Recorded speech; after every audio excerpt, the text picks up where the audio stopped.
আমি বলছি থেকে আসছি। আমার একটা প্রবলেম হচ্ছে আমি কিছুদিন সেন্সলেস হয়ে যাচ্ছিলাম।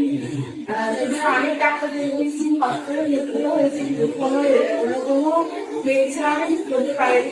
তারপর ব্যাঙ্গালোরে কিছুদিন আগে সেখানে বলেছি যে ওরকম আমার হসপিটালে রক্তটা বের যাচ্ছে না। তার জন্য আমি এই সিচুয়েশনের সন্ধান অনেক আগেই পেয়েছিলাম, কিন্তু আসতে পারিনি।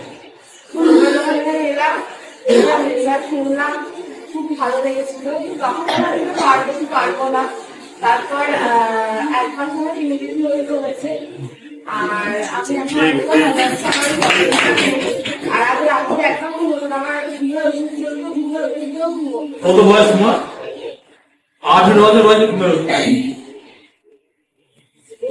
কেউ ঘুমোতো না, কিন্তু এখন মানে চলে আসবে। দেখো না আর এনার্জি বেড়েছে। আগে একদম কাজ করতে ইচ্ছা হতো না, সবসময় আগে বসে থাকতাম, কিছু কাজ করতো না, এনার্জি ছিল না। আমি প্রচুর এনার্জি বেড়েছে, এখন কাজ করছি। আর পড়াশোনাটা আমার আর কোনো প্রবলেম ছিল?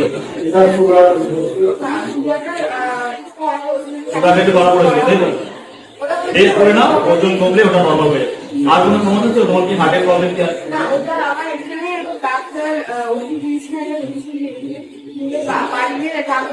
ওখানে ব্যাঙ্গালোরের টেস্ট গুলো হয়েছিল, ওখান থেকে হার্টে একটা আমার প্রবলেম।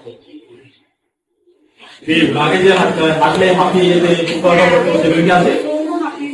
এখন সিঁড়িতে উঠতে কষ্ট হয় না, অবস্থা হতো মানে ওখানে যে এত এখন অসুবিধা হয় না। আমি পাচ্ছি যখন আমি স্বাস্থ্য কলেজ